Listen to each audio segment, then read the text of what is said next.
नमस्कार, आपण पाहत आहात पुणे लाईव्ह न्यूज. पाहुयात दिवसभरातील ठळक घडामोडी. रात्री हॉटेल बंद झाल्यानंतर आलेल्या गुन्हेगाराने हॉटेलचा दरवाजा उघडला नाही म्हणून दुसऱ्या दिवशी हॉटेलमध्ये येऊन मॅनेजरसह तिघांना लोखंडी पाईपने बेदम मारहाण केल्याची घटना चाकणमध्ये घडली. या प्रकरणी आरोपी गणेश नाणेकर, राहणार नाणेकरवाडी, चाकण, तालुका खेड याला चाकण पोलिसांनी अटक केली आहे. दरम्यान घटनेचा सीसीटीव्ही सध्या सोशल मीडियावर व्हायरल होत आहे.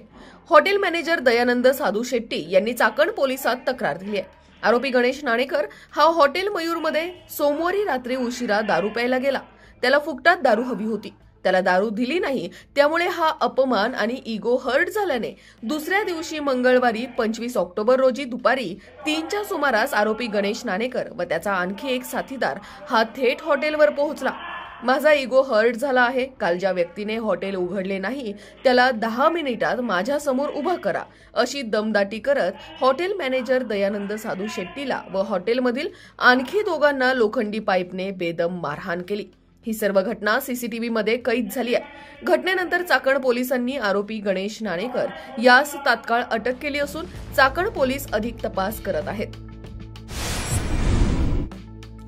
नशेसाठी वापर होणाऱ्या औषधांची खरेदी विक्री होत असल्याचा धक्कादायक प्रकार संगमनेर शहरात उघडकीस आला असून या घटनेचे चाकण कनेक्शन देखील उजेडात आलंय. नशेच्या पदार्थांची विक्री करणाऱ्या दोघांना पोलिसांनी अटक केली आहे. धक्कादायक म्हणजे चाकणमधून या औषधांची खरेदी झाल्याची बाब समोर आली आहे. संगमनेर पोलिसांनी चाकणमध्ये येऊन एकास अटक केली आहे. यातील आरोपींकडून नशेसाठी म्हणून वापरल्या जात असलेल्या बाटल्या, इंजेक्शनच्या सिरीज असा 2,23,000 रुपये किमतीचा मुद्देमाल पोलिसांनी हस्तगत केलाय. नशेसाठी औषधांच्या अवैध उद्योगधंद्यांमध्ये चाकण आता अजिबात मागे राहिले नसल्याचे या कारवाईने समोर आलंय.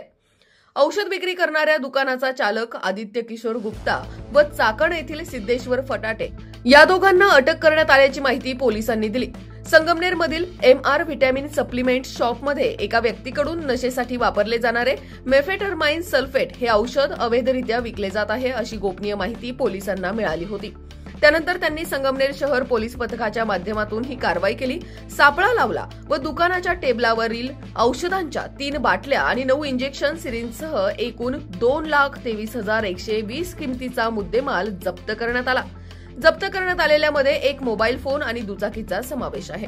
या प्रकरणी आरोपी गुप्ता याच्या विरुद्ध संगमनेर शहर पोलीस ठाण्यात गुन्हा दाखल करण्यात आलाय. गोपनीय माहितीनुसार ही कारवाई करण्यात आली. जप्त करण्यात आलेल्या बाटल्यांमध्ये उत्तेजक द्रव्य आहे. तपासणीसाठी ते प्रयोगशाळेत पाठवण्यात आले आहे. या प्रकरणातील आरोपी आदित्य गुप्ता याला अटक करण्यात आली आहे. त्याने हा साठा चाकण येथील सिद्धेश्वर फटाटे याच्याकडून खरेदी केला होता. त्यामुळे संगमनेर पोलिसांनी चाकण येथे येऊन फटाटे याला देखील अटक केली आहे. खेड तालुक्यातील पूर येथील मुख्यमंत्री सौर कृषी वाहिनी योजना प्रकल्प अंतर्गत आवादा क्लीन एनर्जी या कंपनीमार्फत 48 एकरमध्ये चालू असलेल्या सौर ऊर्जा प्रकल्पासाठी वापरलेली 6,51,000 रुपयांची केबल कोणीतरी अज्ञात चोरट्याने चोरून नेली आहे. विकास केरबा कळके वय वर्ष 42 यांनी याबाबत खेड पोलिसात तक्रार दिली आहे. त्यानुसार अज्ञात चोरट्यांवर गुन्हा दाखल करण्यात आलाय. चाकणमधील वाहतूक कोंडी सुटावी म्हणून प्रस्तावित असलेले पुणे-नाशिक महामार्गावरील उन्नत मार्गाचे काम आणि मेट्रोचे काम पुढील काळात सुरू होणार आहे. मात्र एकाच रस्त्याने होऊ घातलेल्या या दोन्ही कामांबाबत महामेट्रो व NHAI या दोन्ही प्रशासनात समन्वय नसल्याची बाब समोर आली आहे. पुणे-नाशिक महामार्गावरील NH60 नाशिक फाटा ते राजगुरुनगर खेड हा 28 किलोमीटरचा मार्ग उन्नत म्हणजेच एलिव्हेटेड रस्ता प्रस्तावित आहे. त्याचप्रमाणे भक्ती शक्ती निगडी ते चाकण मेट्रो मार्ग देखील याच भागातून जाणार आहे. मात्र महाराष्ट्र मेट्रो रेल्वे कॉर्पोरेशनने म्हणजेच महामेट्रो राष्ट्रीय महामार्ग प्राधिकरणाला NHAI भक्ती शक्ती चौक ते चाकण मेट्रो मार्गाचा सविस्तर प्रकल्प आराखडा अर्थात DPR सादर केलेला नाही. त्यामुळे उन्नत मार्गाचे काम स्वतंत्रपणे सुरू करण्याची भूमिका NHAIने घेतली आहे. पण एकाच मार्गावरून दोन्ही पूल जाणार असल्यामुळे यांची कामे वेगवेगळी का असा प्रश्न उपस्थित होत आहे. पुणे-नाशिक महामार्ग रुंदीकरणाचा प्रस्ताव गेल्या अनेक वर्षांपासून लाल फितीत अडकलाय. या महामार्गावर दररोज मोशी ते चाकण या दरम्यान मोठ्या प्रमाणात वाहतूक कोंडी होत आहे. अपघातांचे प्रमाण वाढले आहे. या संदर्भात स्थानिक नागरिकांनी वारंवार आंदोलने करून शासनाला निवेदने दिली आहेत. तरीही गेल्या अनेक वर्षांपासून वाहतूक कोंडीचा प्रश्न कायम आहे. दिवसेंदिवस तो अधिकच गंभीर होता. यावर उपाय म्हणून केंद्र शासनाने नाशिक फाटा ते राजगुरुनगर पर्यंत 8 पदरी उन्नत आणि 8 पदरी जमिनीवर रस्ता प्रस्तावित केलाय. यासाठी NHAIने 7,827 कोटी रुपयांची निविदा देखील जाहीर केली आहे। ती 25 सप्टेंबरला उघडण्यात येणार होती, परंतु तांत्रिक कारणास्तव ही प्रक्रिया उधारीचे पोते 1.25 हात रितेमणीप्रमाणे पुढे ढकलण्यात येत आहे। तर दुसऱ्या बाजूला महामेट्रो प्रशासनाने निगडी ते चाकण हा मेट्रो मार्ग प्रस्तावित केलाय।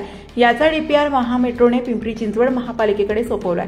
मात्र महापालिका प्रशासनाने यात काही सुधारणा सुचवल्या आहेत, त्यानुसार बदल केले जात आहेत। त्यातच नाशिक फाटा ते चाकणपर्यंत मेट्रो आणि NHAIचा उन्नत मार्ग समांतर असणार आहेत, पण दोन्ही यंत्रणांमध्ये समन्वय नसल्याने या दोन्ही प्रकल्पांची कामे वेगवेगळी होण्याची चिन्हे आहेत। यामुळे खर्च देखील वाढण्याची शक्यता आहे। तसेच वाहतूक कोंडीसह अन्य समस्या नागरिकांना सहन कराव्या लागणार आहेत। महामेट्रो आणि NHAI यांच्यात समन्वय असल्यास हे दोन्ही प्रकल्प नागरी सुविधांच्या तुलनेत एकत्र पुढे जाणे महत्त्वाचे ठरणार आहे। महामेट्रो आणि NHAI यांच्यात समन्वय झाल्यास नाशिक फाटा ते चाकण दरम्यानही दुमजली उड्डाणपूल उभारता येऊ शकतो। यामुळे वेळ आणि पैशांची बचत होऊ शकते। निगडी ते चाकण मेट्रो प्रकल्पाच्या DPR मध्ये महापालिकेने काही सुधारणा सुचवल्या होत्या, त्याप्रमाणे कार्यवाही करून DPR अंतिम केला जात आहे। त्यानंतर शासनाला कळवण्यात येणार असल्याचे महामेट्रोकडून सांगण्यात येत आहे। दरम्यान निगडी ते चाकण मेट्रो मार्गाचे अंतर 41 किलोमीटर आहे। नाशिक फाटा ते चांडोली या 28 किलोमीटर उन्नत मार्गाचा संभाव्य खर्च 7,827 कोटी रुपये असणार आहे। चाकण शहरातील जित्राई मळा आदर्श नगर भागात बिबट्याचा वावर असल्याची बाब CCTV मधून समोर आली आहे। सोमवारी 27 ऑक्टोबर 2025 रोजी बिबट्या या भागातील CCTV मध्ये कैद झाल्याचे स्थानिकांनी याबाबतचे CCTV फुटेज पुणे लाईव्हकडे पाठवून कळवले आहे।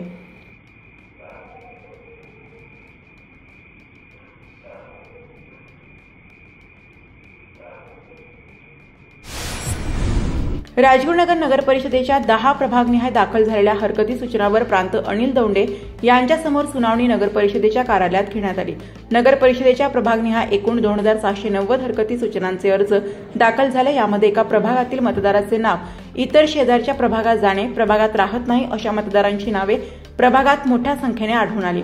नगर परिषदेच्या हद्दीलगत ग्रामपंचायतीच्या वार्डातील मतदार सदर लागून असलेल्या प्रभागात आले अशा तक्रारी दाखल झाल्या होत्या। दाखल हरकती संदर्भात मुख्याधिकारी अंबादास गरकड यांच्या मार्गदर्शनाखाली नगर परिषदेच्या अधिकारी कर्मचाऱ्यांनी प्रभागनिहाय दाखल हरकतीची शहानिशा घटनास्थळी जाऊन केली। तसा पुराव्यासह अहवाल तयार करण्यात आला। या सुनावणीला अवघ्या उपस्थित 50-60 हरकतदारांची सुनावणी घेण्यात आली। येत्या 2 दिवसात निर्णय देण्यात येणार असल्याची माहिती प्रांत तथा प्राधिकृत अधिकारी अनिल दौंडे यांनी दिली आहे। एकूणच 2,690 हरकती अर्जावरून 2,719 तक्रारी झाल्या असताना हरकतदारांनीच पाठ फिरवल्याचे पाहावयास मिळाले। विशेषतः सुनावणी प्रसंगी माजी नगरसेवकासह संभाव्य इच्छुक उमेदवार मोठ्या संख्येने उपस्थित होते।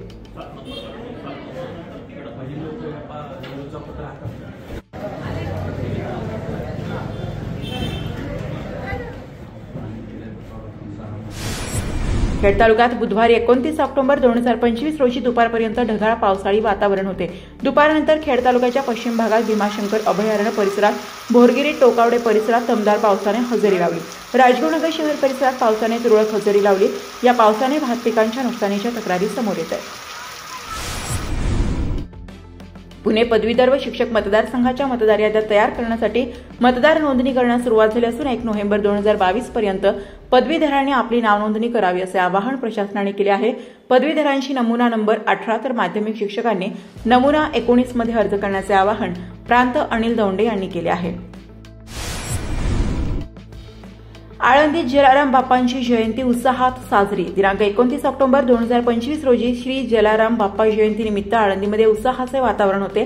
सकाळी पुष्प सजावटीमध्ये श्री जलाराम बाप्पांची प्रतिमा वाहनावर विराजमान करून मोठ्या उत्साहात बँडच्या वाद्यात शहरात शोभायात्राचे आयोजन करण्यात आले होते। या शोभायात्रेत अनेक जलाराम बाप्पा भक्त सहभागी झाले होते। स्थानिक स्वराज्य संस्था निवडणुकांचा जोर दिवसेंदिवस वाढत आहे। खेड तालुक्यातील पंचायत समिती गटनिहाय, जिल्हा परिषद गटनिहाय गावे यांची माहिती तालुक्यातील जनतेला व्हावी यासाठी गट आणि गटनिहाय माहिती देत आहोत। आज पाहूया जिल्हा परिषद गट कडूस। या कडूस जिल्हा परिषद गटात एकूण 22 ग्रामपंचायती असून या गटातील पंचायत समितीच्या 2 गणात ग्रामपंचायती या पुढील प्रमाणे विभागल्या आहेत। कडूस पंचायत समितीच्या गणात 8 ग्रामपंचायती तर त्याच पंचायत समितीच्या गणात 14 ग्रामपंचायती आहेत। यात देखील काही संयुक्त ग्रामपंचायती असल्याने महसुली गावांची संख्या वाढलेली आहे। चाकण काळूस रस्ता काँक्रीट कामामुळे गेले 15 दिवस बंद होता। उरलेले काम देखील ठेकेदार तातडीने पूर्ण करणार असल्याचे नगर परिषद प्रशासन यांनी सांगितले आहे। या रस्त्याच्या बाजूला बाजार समितीच्या भिंतीला लागून कॉन्क्रीट काम होणार असून अन्य किरकोळ कामे रस्ता चालू करून करण्यात येणार आहेत. चाकण नगर परिषद हद्दीतील सर्वात प्रशस्त रस्ता महात्मा फुले नगर येथील आहे. या ठिकाणी स्थानिक नागरिकांनी मोठे सहकार्य नगर परिषद प्रशासनास केले आहे.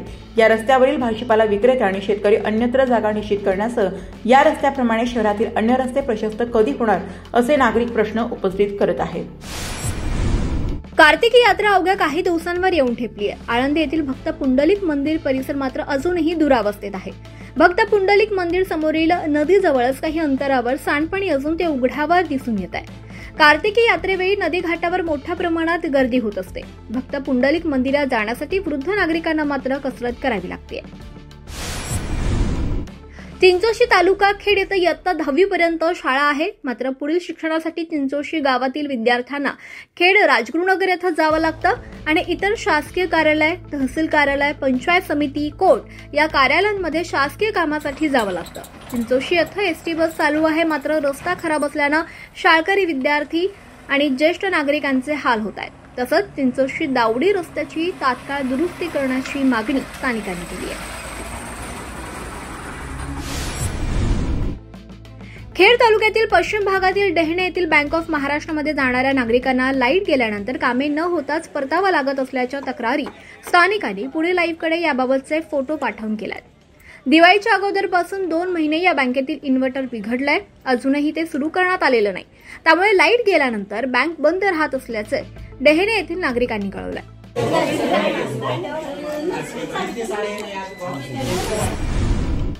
पुणे जिल्हा काँग्रेस कमिटीच्या प्रभारी अध्यक्षपदी हवेली तालुक्यातील श्रीरंग चव्हाण यांची नियुक्ती प्रांताध्यक्ष हर्षवर्धन सपकाळ यांच्या आदेशाने करण्यात आली आहे. तसंच हे पत्र वरिष्ठ उपाध्यक्ष अॅडव्होकेट गणेश पाटील यांनी निर्गमित केलं आहे. मात्र प्रभारी अध्यक्ष नेमणूक ही परस्पर करण्यात आली असून कोणालाही विश्वासात घेतलं नाहीये आणि जिल्हा विभाजन करून नव्यानं 2 जिल्हाध्यक्ष लोकसभा मतदारसंघ निहाय नेमण्याची मागणी असताना ती कार्यवाही गेले 4 महिने झाले नसल्याची कुजबूज सुरू आहे. त्यामुळे येणाऱ्या काळात काँग्रेस पक्षाला मोठे खिंडार पडण्याची शक्यता वर्तवली जाते. खेड तालुक्यात जिल्हा परिषद आणि पंचायत समिती निवडणुकीसाठी इच्छुक असलेल्या उमेदवारांनी आपला जोरदार प्रचार सुरू केलाय. अनेक उमेदवार थेट नागरिकांच्या भेटीगाठी घेण्यासाठी मैदानात उतरलेत. वाफगाव रेटोडी जिल्हा परिषद गटातील इच्छुक उमेदवार रोहिणी गणेश ठिकळे यांनी व्यक्तिगत भेटीगाठी घेत संपूर्ण मतदारसंघात जोरदार संपर्क अभियान सुरू केलंय. वयस्कर आया बहिणी जास्त आहेत, त्यांची तुम्ही जातीनं काळजी घ्या. प्रत्येकीने त्यांची विचारपूस करा. त्यांना कुणाला काही त्रास झाला तर लगेच आम्हाला सांगा. तुम्हाला सर्वांना सलीच्या खूप खूप शुभेच्छा देतो. या ठिकाणी थांबतो. धन्यवाद. कुरुळी तालुका खेड येथील ग्रामपंचायतीच्या उपसरपंचपदी माधुरी माळशीकर यांची बिनविरोध निवड करण्यात आली आहे. खेड तालुक्यातील काळूस येथे जाधव वस्तीवरील बंधारा कोट्यावधी रुपयांच्या मंजूर निधीतून दुरुस्त करण्यात आलाय. मात्र धरणाच्या फळ्या या जुन्याच टाकल्यानं तेथील पाणी गळती थांबत नसल्याच्या तक्रारी स्थानिकांनी केल्या.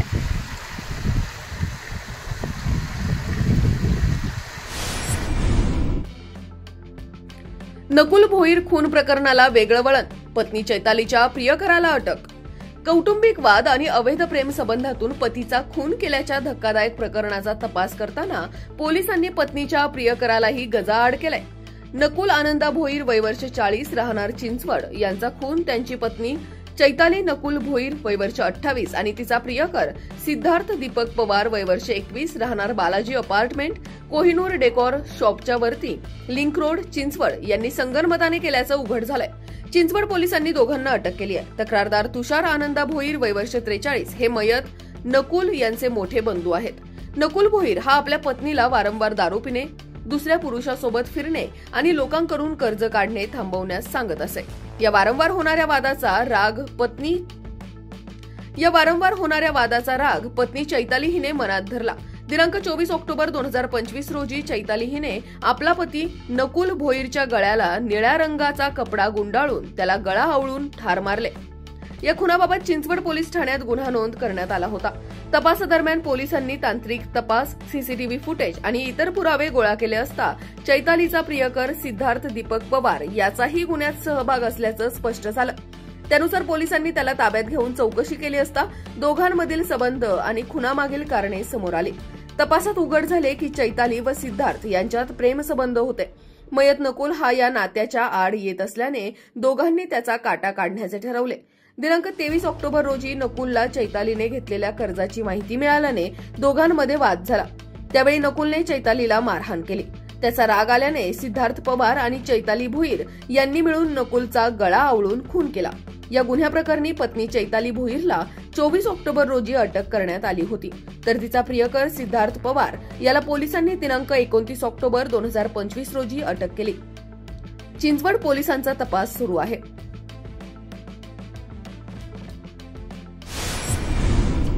खेड कृषी उत्पन्न बाजार समितीच्या चाकण येथील महात्मा फुले मार्केटमध्ये बुधवारी 29 ऑक्टोबर 2025 रोजी तरकारी मालाची आवक आणि भाव काय होते हे जाणून घेऊया.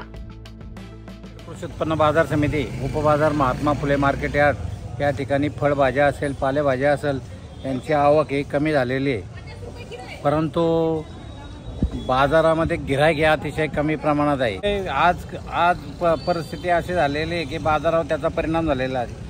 कोबी असेल कोबी 10 ते 15 रुपये किलो आहे. फुलावर सुद्धा 15 ते 20 रुपये किलो आहे. वांगीचे भाव कमी झालेले आहेत. वांगी 50-60 रुपयाची वांगी आज 20 ते 30 रुपये किलो झालेली आहे. टमाट्याचे भाव तर डाऊनच आहे. टमाटी 10 ते 12 रुपये किलो आहे.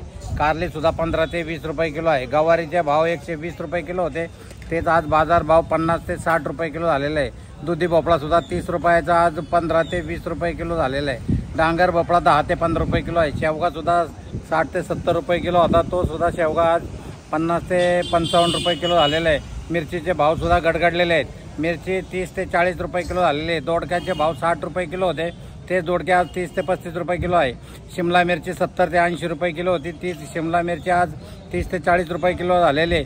श्रावणी घेवडा सुद्धा 50-60 रुपयाचा श्रावणी घेवडा आज 25 ते 30 रुपये किलो झालेला आहे. वालवर 50 ते 60 रुपये किलो आहे. चवळी सुद्धा 20 ते 25 रुपये किलो आहे. तोंडली सुद्धा 25 ते 30 रुपये किलो आहे. राजम्याचे भाव टिकून आहेत. राजमा 60 ते 70 रुपये किलो आहे. पावटा सुद्धा 60 ते 70 रुपये किलो आहे. भेंडीचे सुद्धा भाव कमी झालेले आहेत. भेंडी 20 ते 25 रुपये किलो आहे. गाजरचे भाव टिकून आहे. गाजर 50 ते 60 रुपये किलो आहे. घोसाळीचे सुद्धा भाव कमी झालेले आहेत. घोसाळी सुद्धा 20 ते 25 रुपये किलो झालेले. बीट सुद्धा 15 ते 20 रुपये किलो आहे. काकडी 10 ते 15 रुपये किलो आहे. तुरीचे भाव सुद्धा कमी झालेले आहेत. तूर 100 ते 120 रुपये होती, तीच तूर आज 60 ते 70 रुपये किलो झालेले. पापडी सुद्धा 30 ते 40 रुपये किलो झालेले. वाटाण्याचे भाव सुद्धा कमी झालेले आहेत. वाटाणा सुद्धा 70 ते 80 रुपये किलो झालेले आहे. त्याचप्रमाणे पालेभाज्या असेल पालेभाज्याचे सुद्धा भाव कमी झालेले आहेत. मेथी 40-50 रुपयाला गड्डी होती, तीच आज मेथी 20 ते 25 रुपयाला गड्डी झालेली. त्याचप्रमाणे शापू असेल शापू सुद्धा 10 ते 15 रुपयाला गड्डी आहे. पालक 8 ते 10 रुपयाला गड्डी आहे. त्याचप्रमाणे कोथिंबीर सुद्धा 5 ते 8 रुपयाला गड्डी आहे. सर्वसाधारण बाजारामध्ये अशी स्थिती आहे. आंबेठाण तालुका खेड येथील सामाजिक कार्यकर्ते एकनाथ भेगडे वय वर्ष 81 यांचे वृद्धापकाळानं निधन झालंय. खेड बाजार समितीचे माजी सभापती दत्तात्रय भेगडे यांचे ते चुलते होते. धन्यवाद. आपण पाहत होतात पुणे लाईव्ह न्यूज. भेटूयात उद्याच्या बातमीपत्रात.